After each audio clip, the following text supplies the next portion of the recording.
Fáilte, welcome to the Princess Grace Irish Library here in Monaco. I'm Paula Farquharson, the director here, and we're delighted to contribute to the Ulysses 100 project that is taking place as part of the centenary celebrations of James Joyce's Ulysses publication. We're very proud to have a first edition copy of Ulysses here, and we're delighted that the Centre Culturel Irlandais in Paris is going to welcome our first edition as part of their exhibition for several months in Paris. It will then return to us here. I'm delighted as well to welcome actors from the Monaco-Ireland Arts Society to do a reading from Sylvia Beach's autobiographical account of the run-up to publication of Ulysses. In 1919, Sylvia Beach opened an English bookshop in Paris, and Shakespeare and Company soon was patronised by well-known writers from the Anglophone community. Sylvia Beach was of American descent and was interested in promoting the literary modernism of the 1920s and 30s. It was her courage to publish a book banned both in America and England as obscene.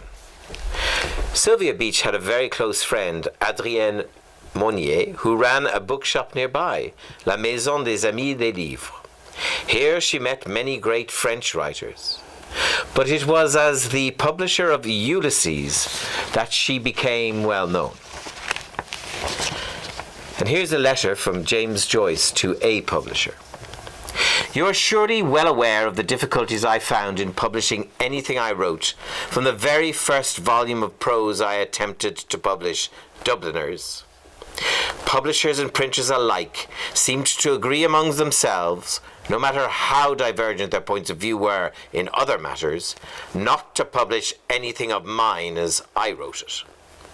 No less than 22 publishers and printers read the manuscript of Dubliners, and when at last it was printed, some very kind person bought out the entire edition and had it burnt in Dublin.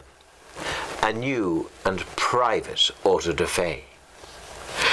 The voluminous manuscript of Ulysses was first published in Paris on my 40th birthday in 1922. The continental publication of Ulysses proved, however, to be merely the beginning of complications in the United Kingdom and the United States. Shipments of copies of Ulysses were made to America and to Great Britain, with the result that all copies were seized and burnt by the customs authorities of New York and Folkestone. When I heard that all these issues were being burned, I thought that being burned twice of earth would possibly be inured quick passage through purgatory. And now to Sylvia Beach in Paris.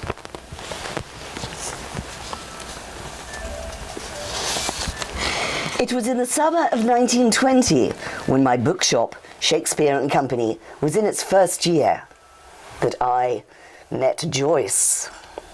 One sultry Sunday afternoon, my friend Adrienne Monnier was going to a party at André Spire's. She insisted on my accompanying her, assuring me that the Spires would be delighted, but I hung back. Though I admired his poetry, I didn't know Spire personally. Finally, Adrienne had her way, as usual, and we set off together to the Bois de Boulogne, where the Spires were living at the time. Their little house was set back among the shady trees, and doors were wide open. Spire, rather Blake-like, with his biblical beard and curly mane, stood at the top of the steps, greeting his guests. He received me with great cordiality, and presently, drawing me aside, he whispered in my ear, "The Irish writer James Joyce is here." I worshipped James Joyce, and on hearing the unexpected news that he was present, I was so frightened I wanted to run away. But Spire told me it was the Pounds who had brought the Joyces. We could see Ezra through the open door. I knew the Pounds, so I went in. I couldn't get near enough to hear what Pound was imparting to his listeners, so, spying Mrs. Pound, I went over to speak to her. My conversation was interrupted by a shout from Spire that lunch was ready. À table! And we all sat down on a long table, which a feast was spread. After the meal, some of the guests went out for a walk under the trees. Others, balancing their coffee cups, gathered around Adrienne Monnier, who was discussing French writers. Leaving Adrienne with her friends, I stepped into a little room lined to the ceiling with books. There, drooping against one of the bookcases, was Joyce. He was rather tall, thin, slightly stooped, graceful. Trembling, I asked, "Is this the great James Joyce?" "James Joyce," he replied. We shook hands. That is, he put his limp, boneless hand into my tough little paw, if you could call that a handshake. One noticed his hands. They were narrow, and on the middle and third fingers of the left one, he wore rings with stones in heavy settings. His eyes, a deep blue with the light of genius in them, were extremely beautiful. I noticed that the right eye had a slightly abnormal look, and that the right lens of his glasses was thicker than the left. His hair, thick, sandy-coloured, wavy, was brushed back from a high-lined forehead over his tall head. On his chin was a sort of goatee. His skin was fair, with a few freckles, and rather flushed. With his well-shaped nose and narrow, fine-cut lips, he was good-looking. I thought he must have been very handsome as a young man. He gave an impression of sensitiveness exceeding any I had ever known. Joyce's voice, with its tenor's pitch and its sweet tones, charmed me. His enunciation was exceptionally clear. His English resembled that spoken on the stage, rather than the careless speech of the English today.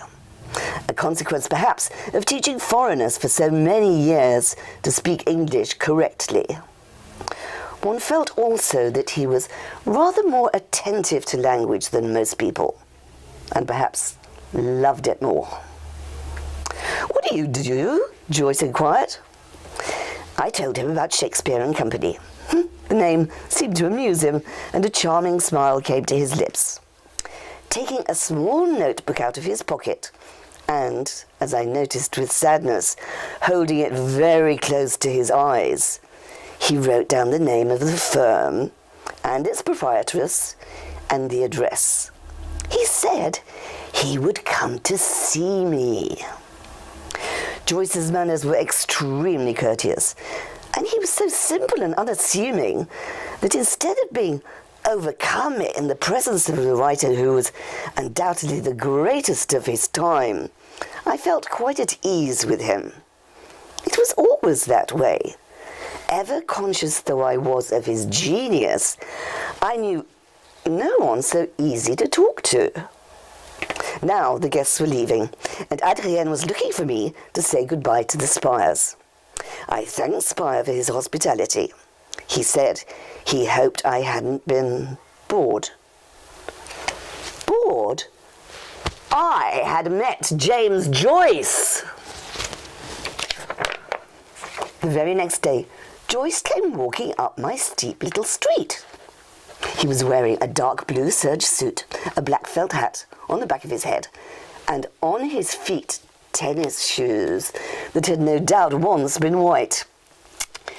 Joyce was always a bit shabby, but his bearing was so graceful and his manner so distinguished that one scarcely noticed what he had on. He was twirling a cane, and when he saw me looking at it, he told me that it was an ash plant stick from Ireland. He stepped into my bookshop, peered closely at the photographs, and having looked attentively at the decor, he sat down in the uncomfortable little armchair beside my table. He told me that Pound was responsible for bringing his family to Paris. Pound had insisted that Paris was the best place for him now. He had 3 problems: finding roofs to put over the heads of 4 people, feeding and clothing them, and finishing Ulysses. The financial problem was urgent too. He had spent his entire savings on the removal to Paris. He must look for pupils. If I heard of anyone who wanted lessons, would I send him or her to Professor Joyce? He had a great deal of experience, he said. In Trieste, he had taught for many years at the Berlitz School and had also given private lessons. In Zurich, too, he had taught. What languages? I asked. English, he said. Languages, apparently, were Joyce's favourite sport. Besides his own, he spoke Italian, French, German, Greek, Spanish, Dutch, and the 3 Scandinavian tongues. He had learned Norwegian in order to read Ibsen. I wondered when Joyce found the time to write. At night, he said, after lessons were over, and he spoke of the strain on his eyes. He had had trouble with them even before he went to Zurich, and there it had become serious, glaucoma. I had never before heard of this disease, with its beautiful name. You know, said Joyce, the grey eyes of Athena. With this eye trouble, wasn't it difficult for him to write? Did he sometimes dictate? Never, he exclaimed. He always wrote by hand. He liked to be held back, would otherwise go too fast. He had to see his work as he shaped it, word by word. I had been longing to hear about Ulysses. Now I inquired whether he was progressing in it. I am. An Irishman never says yes. He had been working on the book for 7 years and was trying to finish it. He would go on with it as soon as he got settled in Paris. Before he went away, he asked how he could become a member of my lending library. I wrote down James Joyce, 5 Rue l'Assomption, Paris. Subscription for 1 month, 7 francs. And we said goodbye. I was deeply moved to learn from Joyce himself of the circumstances in which he had been working all these years. Joyce was now a member of the family of Shakespeare and Company, its most illustrious member. He was often to be seen in my bookshop. He obviously enjoyed the company of my compatriots. He confided to me that he liked us and our language. Certainly, he made plenty of use of the American vernacular in his books. I loved to see Joyce walking up the little steep street, twirling his ashplant stick, his hat on the back of his head. Melancholy Jesus, Adrienne and I used to call him. It was from Joyce himself that I learned this expression. He had a way of wrinkling up his face that amused me. He looked rather simian at such times. As for his way of sitting, I can only describe it as broken up. He was invariably courteous and extremely considerate of others. My rough and tumble compatriots used to come and go without greeting anybody, as if my bookshop were a railway station. In this informal atmosphere, Joyce alone was formal. Excessively so.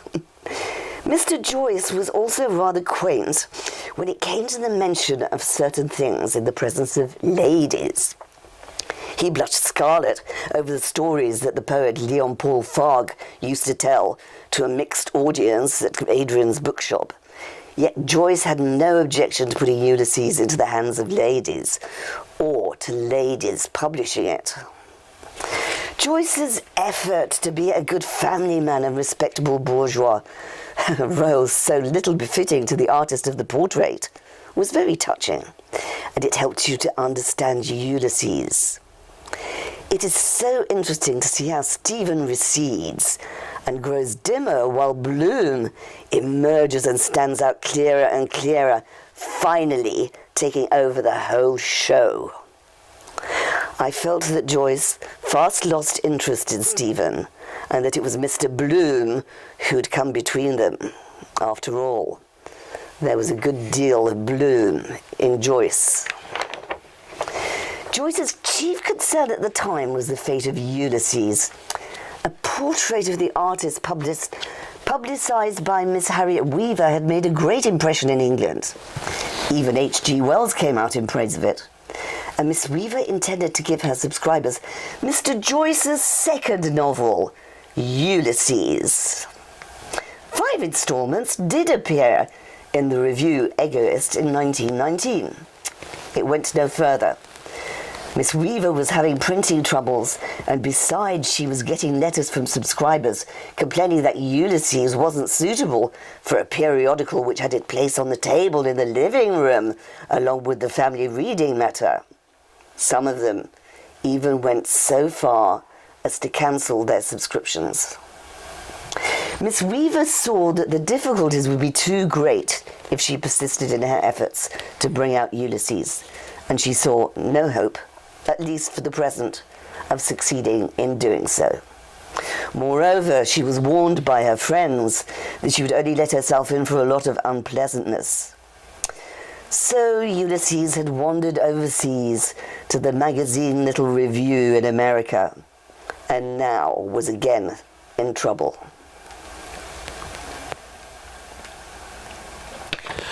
A big fight was going on between the Little Review and the American authorities.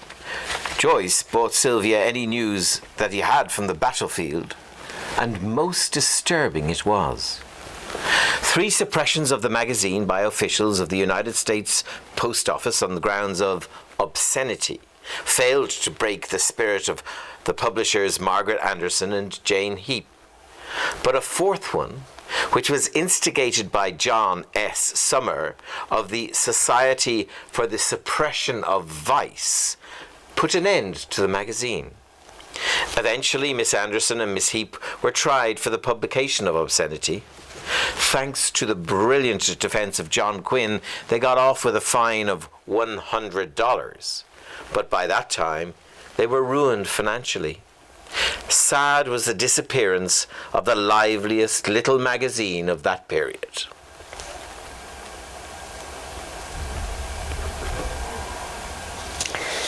Joyce came to announce the news. It was a heavy blow to him, and I felt too that his pride was hurt. In a tone of complete discouragement, he said, "My book will never come out now." Ulysses did indeed seem to be in quite a fix. All hope of publication, in the English-speaking countries at least, for a long time to come, was gone. And here, in my little bookshop, sat James Joyce, sighing deeply. It occurred to me that something might be done, and I asked, "Would you let Shakespeare and Company have the honour of bringing out your Ulysses?" He accepted my offer immediately and joyfully. I thought it rash of him to entrust his great Ulysses to such a funny little publisher, but he seemed delighted, and so was I. We parted, both of us, I think, very much moved. He was to come back next day to hear what Adrienne Monnier, Shakespeare and Company's advisor, as Joyce called her, thought of my plan. I always consulted her before taking an important step. She was such a wise counsellor, and she was, besides, a sort of partner in the firm. Adrienne thoroughly approved of my idea. She had heard a great deal about Joyce from me, and I had no trouble convincing her of the importance of rescuing Ulysses. When Joyce came back the next day, I was glad to see him so cheerful. As for me, imagine how happy I was to find myself suddenly the publisher of the work I admired above all. Undeterred by lack of capital, experience, and all the other requisites of a publisher, I went right ahead with Ulysses.